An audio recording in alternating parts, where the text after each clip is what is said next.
सभी बच्चों का स्वागत है। आइए स्टार्ट करते हैं लेक्चर 6 का पार्ट 2। और इससे पहले हम देखेंगे कल का रिवीजन देखेंगे। तो कल क्या क्या हमने सीखा था। लेक्चर 6 जो है ये आपका नॉर्थ अमेरिका कॉन्टिनेंट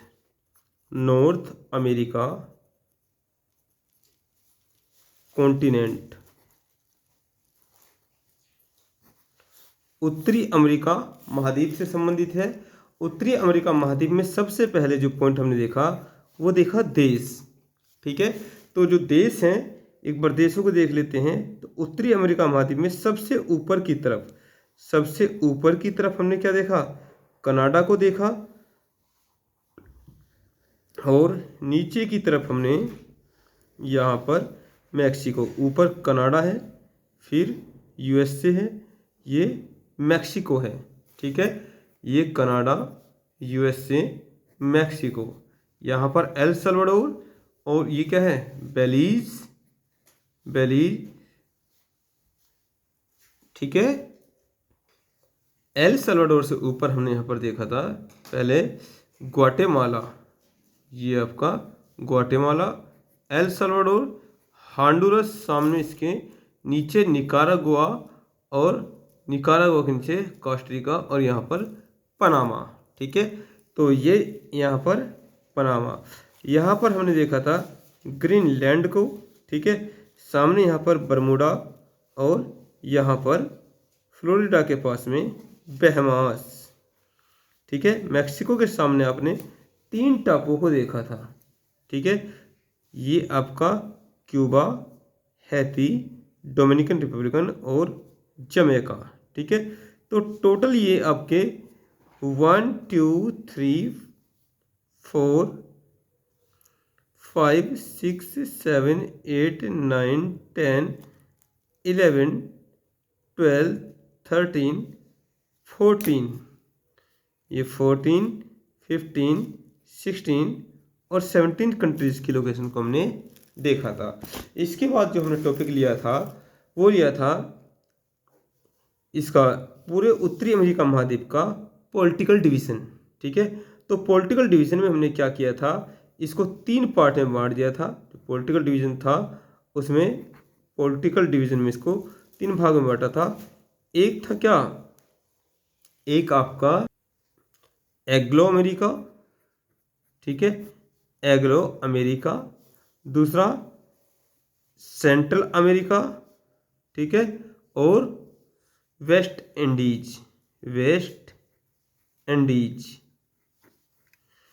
तो एग्लो अमेरिका के अंतर्गत हमने देखा कि कनाडा, जो कनाडा है और यूएसए को ले जाता है, तो यहाँ पर हमने देखा कि कनाडा इसमें सबसे बड़ा देश है। कनाडा इसमें सबसे बड़ा देश है, और यहाँ पर कनाडा न केवल पूरे उत्तरी अमेरिका महाद्वीप का अपितु ये विश्व का भी क्या है, विश्व का सेकंड नंबर का सबसे बड़ा देश है। यदि यूएसए के विषय में बात करेंगे तो ये जनसंख्या की दृष्टि से 3rd नंबर पर आता है। ठीक है, ये 3rd नंबर पर आता है। और बीच में जो ये लाइन है, ये लाइन दोनों के लिए बॉर्डर काम करती है।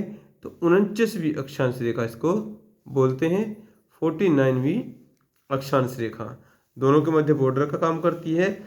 यदि हम सेंट्रल अमेरिका के अंतर्गत देखेंगे तो लेकर ये मैक्सिको से और पनामा तक का क्षेत्र क्या है, सेंट्रल अमेरिका है।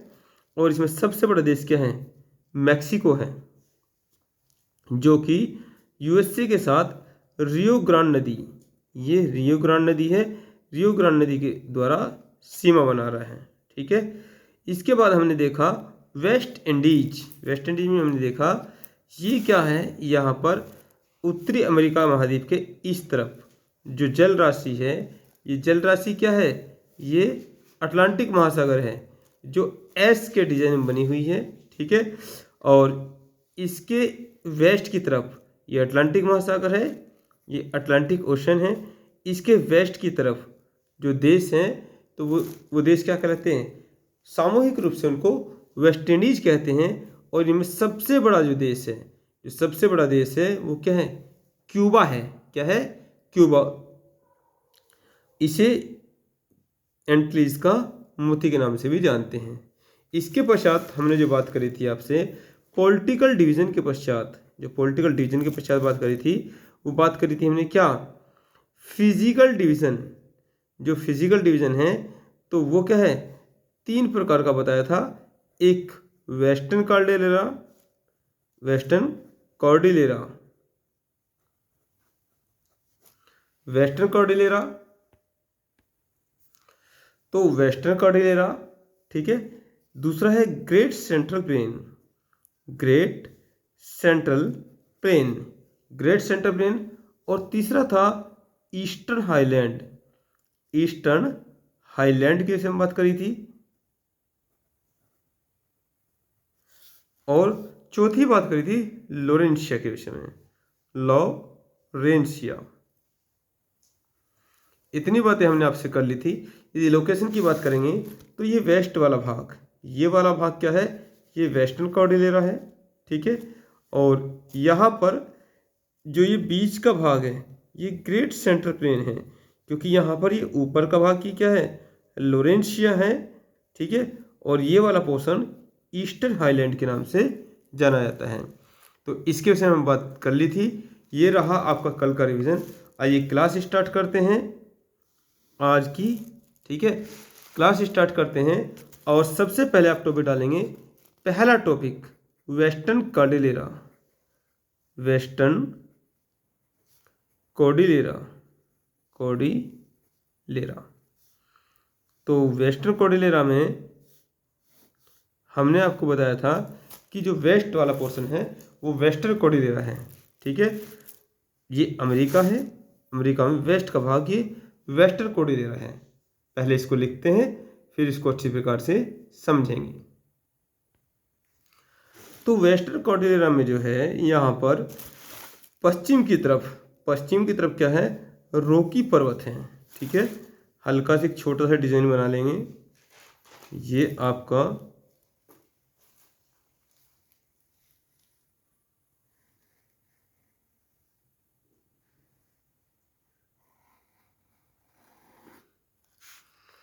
यहाँ पर ये जो है ये रॉकी पर्वत है, ये रॉकी पर्वत है। और इस तरफ क्या है, ये प्रशांत महासागर है। इस तरफ ये प्रशांत महासागर है। तो प्रशांत महासागर प्लेट जब अमेरिकन प्लेट से टकराती है तो यहाँ पर ये बीच का भाग वलित पर्वत की भांति मुर्दार रूप लेता है और ये पर्वतनुमा शक्ल को अख्तियार कर लेता है, ठीक है। तो प्लेट टेक्टोनिक थ्योरी में हमने इस बात को आपको बताया भी था, इसलिए लिखेंगे प्रशांत महासागर, ये प्रशांत महासागर है, सागर। और ये है रॉकी पर्वत, रॉकी पर्वत, ठीक है। तो लिखेंगे उत्तरी अमेरिका, उत्तरी अमेरिका महाद्वीप को महाद्वीप के पश्चिम में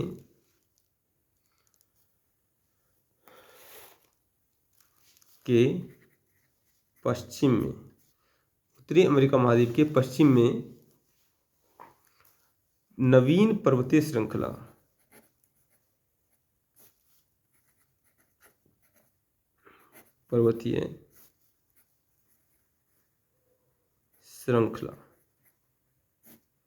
नवीन पर्वतीय श्रृंखला व पठारों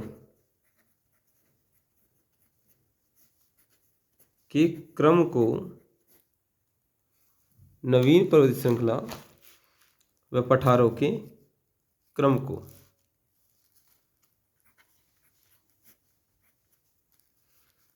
western highland, western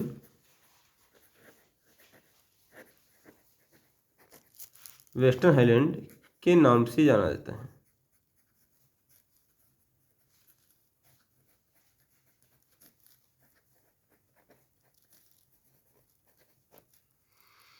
western highland के नाम से जाना जाता है।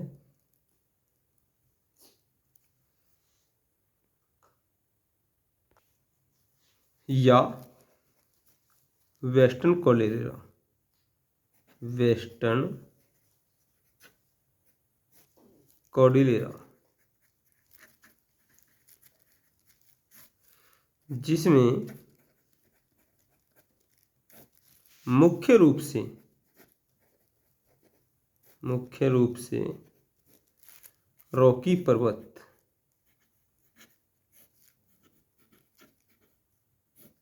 जिसमें मुख्य रूप से रॉकी पर्वत को रखा जाता है। ठीक है, अब हेडिंग डालेंगे रॉकी पर्वत। ठीक है, समझेंगे इसकी संरचना को। जो रॉकी पर्वत है, तो उत्तरी अमेरिका महाद्वीप में ये क्या है, पूरे पश्चिम में ऐसा फैला पड़ा है। ठीक है, ये फैला पड़ा है।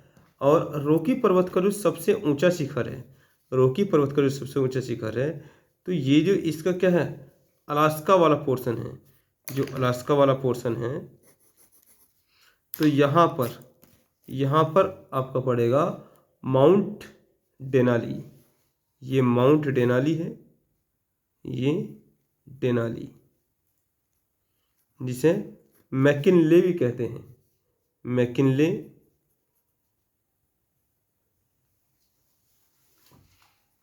ठीक है, तो ये 6194 मीटर ऊंचा है। ये सबसे ऊंचा शिखर है किसका, रॉकी पर्वत का। ये रॉकी पर्वत है। यदि इसके हम बात करेंगे इसके पूर्व की साइड में, तो ऊपर की तरफ यहाँ कोलंबिया का पठार है, यहाँ पर ये कोलंबिया का पठार है, कोलंबिया का पठार है। थोड़ा सा नीचे आएंगे तो कोलोरेडो का पठारी क्षेत्र है। और उसके पश्चात मैक्सिको का पठार पड़ेगा, मैक्सिको के सामने मैक्सिको का पठार। ठीक है, रॉकी पर्वत क्या है, एक मोड़दार पर्वत है, और जिसका निर्माण प्रशांत महासागरीय प्लेट और अमेरिकन प्लेट के टकराव से हुआ है। इधर प्रशांत महासागर है, इधर प्रशांत महासागर है, इधर प्रशांत महासागर है। तो लिख लीजिए इस बात को, यहाँ रॉकी पर्वत हेडिंग डालेंगे, हल्का से डायग्राम बना लेंगे। ठीक है, लिखेंगे उत्तरी अमेरिका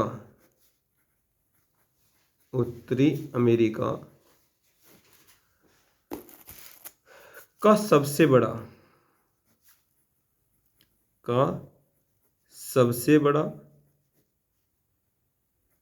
उत्तरी अमेरिका का सबसे बड़ा और विश्व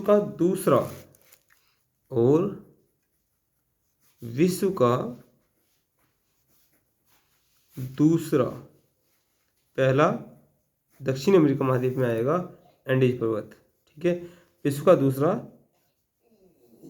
बड़ा पर्वत है, विश्व का दूसरा बड़ा पर्वत है, जिसका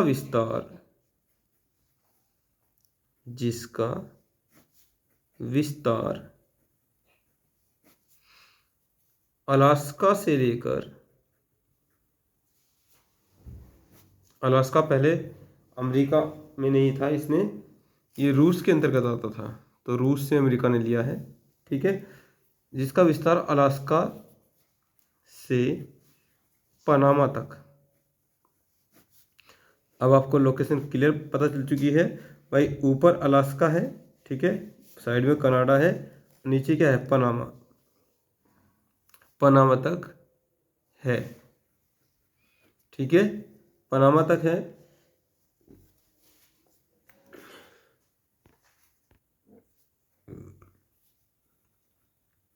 इसका सर्वोच्च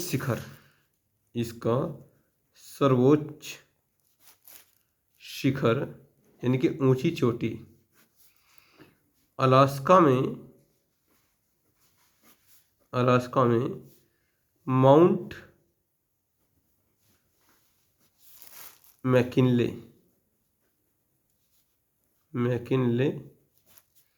या माउंट डेनाली 6194 मीटर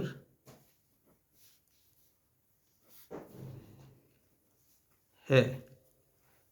ठीक है, यदि बात करेंगे, नोट करके लिखेंगे, इसके पूर्व में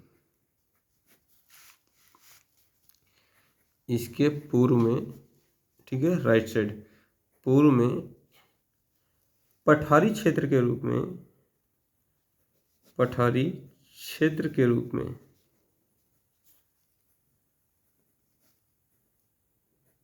में कोलंबिया का पठार,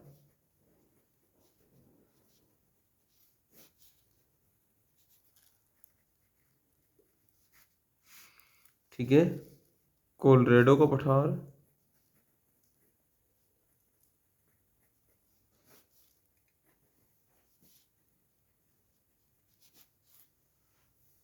और मैक्सिको का पठार,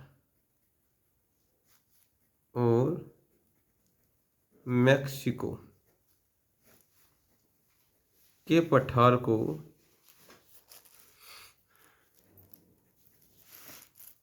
देखा जा सकता है,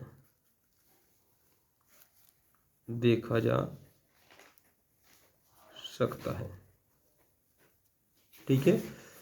यदि हम इसकी पर्वत श्रेणियों के विषय में बात करें, जो रॉकी पर्वत है, तो इसकी जो पर्वत श्रेणियां हैं, तो लिख लेंगे, हेडिंग बनाएंगे, रॉकी पर्वत,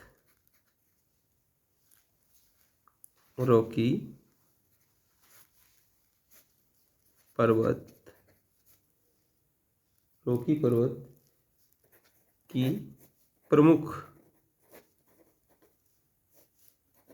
पर्वत श्रेणियां।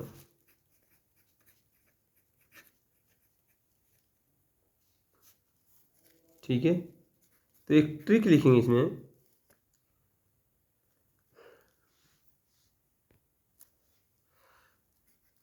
बाम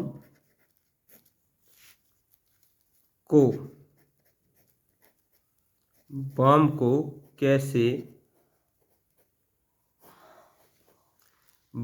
कैसे सिर पर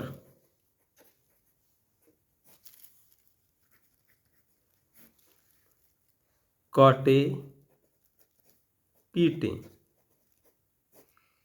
जब सर में दर्द होता है ना पढ़ते पढ़ते, तो क्या लगाना है, बाम लगाना है। क्या लगाना है, बाम लगाना है, और चंपी करनी है। क्या करनी है, चंपी करनी है। तो क्या करते हैं ना सर, इस प्रकार से, तो बाम से को चंपी करनी है। बाम को सिर पर कैसे काटे पीटे, जिससे पढ़ाई के दौरान होने वाले सर दर्द से बचा जा सके। ठीक है, तो आइए देखते हैं क्या है, कौन कौन सी श्रेणियां हैं। तो बाम के वैसे लिखेंगे ब्रुक्स श्रेणी। ठीक है, आके डंडे से लिखेंगे अलास्का श्रेणी। ठीक है, सबसे ऊपर पड़ेगी ब्रुक्स श्रेणी, इसके बाद अलास्का। मैं से पड़ेगी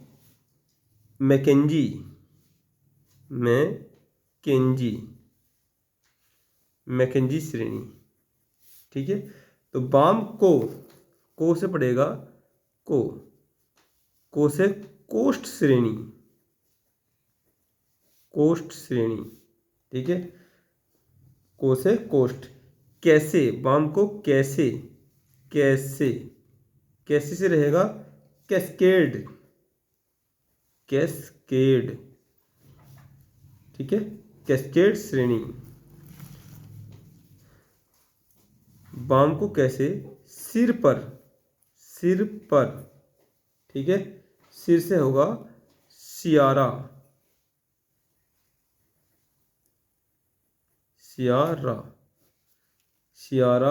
निवादा श्रेणी, सियारा निवादा श्रेणी। और सिर से ये एक बार से तो काम चलने का नहीं, सिर पे जब चंपी करेंगे तो क्या है 2-3 बार करनी पड़ेगी। तो सिर को फिर दोबारा लेंगे और इस बार सिर से है ये Sierra Madre, Sierra Madre. Occidental, Occidental श्रेणी, ठीक है, ऑक्सीडेंटल। और फिर तीसरी बार चंपी करो तो क्या होगा सियारा, अब आराम मिल जाएगा आराम से, Sierra Madre Oriental, Orient fan चल जाएगा, ओरिएंटल, ठीक है।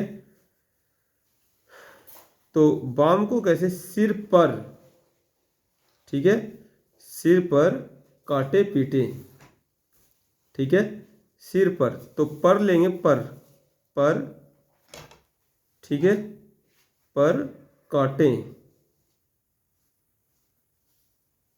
काटे पीटे, पीटे भी लिख लो, पीटे।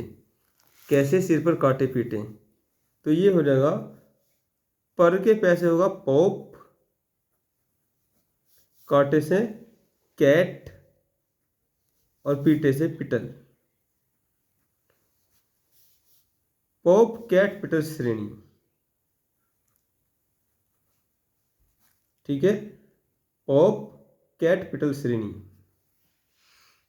ठीक है। तो ये रहा आपका पूरा आपका वेस्टर्न कॉर्डिलेरा, ठीक है। वेस्टर्न कॉर्डिलेरा में हमने क्या देखा, वेस्टर्न कॉर्डिलेरा में हमने देखा कि पूरा रॉकी पर्वत, वेस्ट में क्या है रॉकी पर्वत ही क्या मुख्य है, और इसके रॉकी पर्वत के पूर्व में क्या है पठारी क्षेत्र भी है।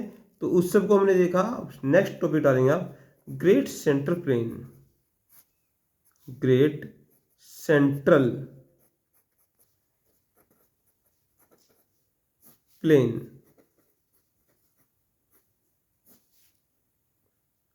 ग्रेट सेंट्रल प्लेन के विषय में हमने देखा, देखेंगे इसमें, ठीक है। ग्रेट सेंट्रल प्लेन, तो ग्रेट सेंट्रल प्लेन क्या है, जो रॉकी पर्वत है, जो रॉकी पर्वत है, रॉकी पर्वत के पूर्व में पठारी क्षेत्र है, और यहीं से क्या है ये रॉकी पर्वत से इस प्रकार से यहाँ पर नदी प्रवाहित हो रही है, ये नदी प्रवाहित हो रही है, ठीक है। और इस तरफ ईस्ट की तरफ क्या है, ईस्ट की तरफ क्या है ऊंचा नीचा भाग है, ये क्या है ईस्टर्न हाईलैंड, ये क्या है ईस्टर्न हाईलैंड। तो यहाँ से भी क्या है, यहाँ से भी नदियाँ प्रवाहित हो रही हैं। तो यहाँ बीच में क्या है, बीच में इन्होंने पूरा प्लेन क्षेत्र, नदियों ने अपने जरूरी अवसादों के द्वारा एक मैदान का निर्माण कर दिया है, जिसे ग्रेट सेंट्रल प्लेन कहा जाता है, जिसे ये है ग्रेट सेंट्रल प्लेन, ठीक है। तो नॉर्थ अमेरिका में इसे bread basket of north America भी कहा जाता है। इसको जो ग्रेट सेंट्रल प्लेन है इसे ब्रेड बास्केट, क्योंकि अमेरिका की रोटी का जुगाड़ इसी मैदान में होता है, ठीक है। तो bread basket, basket of north America,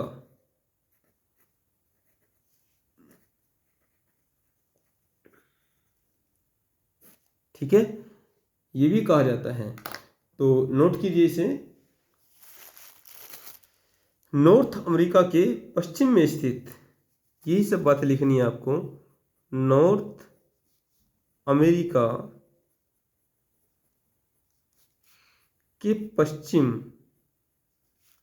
में स्थित, पश्चिम में स्थित रॉकी पर्वत, रॉकी पर्वत, ठीक है, रॉकी पर्वत व पूर्व में ईस्टर्न हाईलैंड, ईस्टर्न हाईलैंड से नदियों के द्वारा नदियों के जलोढ़ीय अवसाद जलोढ़ीय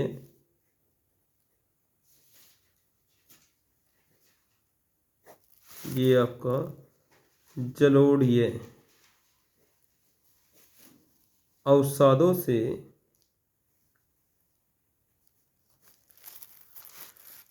मध्य में great central plain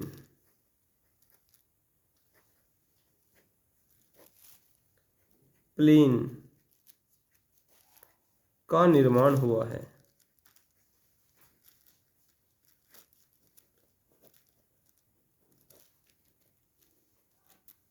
great central plane का निर्माण हुआ है जिसे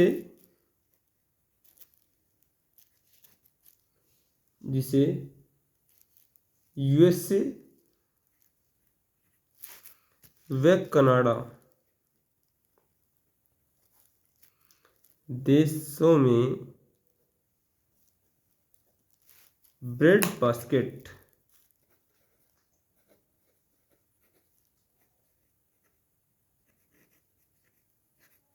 ऑफ नॉर्थ अमेरिका कहते हैं। ठीक है, नॉर्थ अमेरिका कहते हैं। ये नदियां जो हैं, ये नदियां हैं मिसिसिपी और मिसौरी, जो मुख्य रूप से इस ग्रेट सेंट्रल प्लेन को बनाती हैं, मिसिसिपी और मिसौरी। तो एक क्वेश्चन लिखेंगे और समझेंगे इस बात को। एक क्वेश्चन लिखेंगे, मिसिसिपी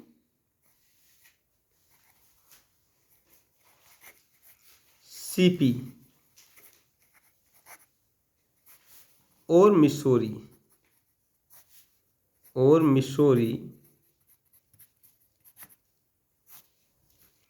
मिसिसिपी और मिसौरी नदियों द्वारा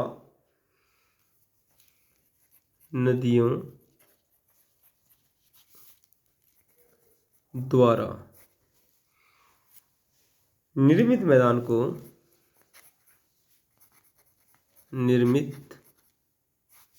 मैदान को क्या कहा जाता है? क्या कहा जाता है? ऑप्शन ए ग्रान चापो मैदान, ग्रान चापो मैदान, ग्रान चापो मैदान। ठीक है। दूसरा बी लोम्बार्डी मैदान,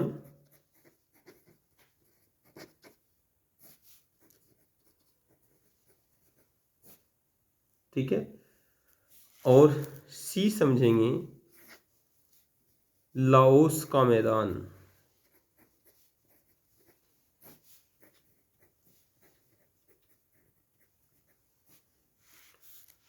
और इस लाओस के मैदान को मंचूरियन का मैदान भी कहते हैं।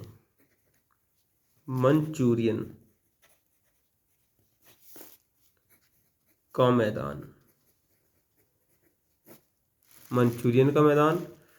ऑप्शन डी है ग्रेट सेंट्रल प्लेन, जो हमने अभी अभी समझा, ग्रेट सेंट्रल प्लेन। तो ये तो क्लियर है कि हाँ, आंसर क्या है? आंसर है ग्रेट सेंट्रल प्लेन। ठीक है, लेकिन हमें ये नहीं समझना था, ग्रेट सेंट्रल प्लेन को तो हम समझ ही चुके हैं, ग्रेट सेंट्रल प्लेन को हम समझ चुके हैं, और जो मिसिसिपी और मिसौरी नदी द्वारा निर्मित होता है। यदि हम बात करें जो ग्रान चाको मैदान है, तो ये ब्राज़ील व अर्जेंटीना का मैदान है। जो ग्रान चाको मैदान है, तो ये है ब्राज़ील में, ब्राज़ील व अर्जेंटीना का मैदान है। ठीक है, और कहाँ पड़ेगा ये? नेक्स्ट जो आपका टॉपिक आएगा दक्षिण अमेरिका, दक्षिण ये साउथ अमेरिका, ठीक है, ये साउथ अमेरिका में। यदि हम बात करेंगे लाओस का मैदान जो पड़ता है कहाँ, चीन में, यांगसी और हुआंग नदी के बीच में, जो ये है ये चीन में पड़ेगा, ये चीन में पड़ेगा। यांगसी, यांगसी, ठीक है, और हुआंग नदी, हुआंग नदी द्वारा निर्मित है, ठीक है, हुआंग नदी। Great central plain Mississippi, Mississippi और मिसौरी नदी द्वारा, मिसौरी, मिसिसिपी और मिसौरी नदी द्वारा, ठीक है। लोम्बार्डी के मैदान की बात करेंगे तो इटली में पो नदी के द्वारा, ये पड़ेगा आपका इटली में, पो नदी के द्वारा, पो नदी, ठीक है। तो आज का जो लेक्चर है मैं यहीं पे समाप्त करता हूँ। कल हम ईस्टर्न हाईलैंड के विषय में बात करेंगे और लॉरेंट्स रीजन के विषय में, ठीक है। कहीं से कोई दिक्कत हो तो आप हमें कॉल भी कर सकते हैं। मेरा जो नंबर है वो 84 49 30 40 62, ठीक है। जो टाइमिंग रहेगी आपकी कॉल करने की, तो आप यहाँ पर ये 10 से 11 के बीच में मॉर्निंग में कॉल कर सकते हैं यदि आपको लेक्चर में कोई समस्या आ रही हो। वैसे आप अच्छी तरीके से रिवीजन करते रहिए, ये वही चीज़ है जो आपके एग्ज़ाम में पूछी जाती हैं बार बार, ठीक है। उन्हीं समय हम आपसे बात कर रहे हैं और धीरे धीरे ये आपका जो चैप्टर है ये समाप्ति की ओर है। इसको अच्छी तरीके से रिवीजन करते रहिए, ठीक है। धन्यवाद।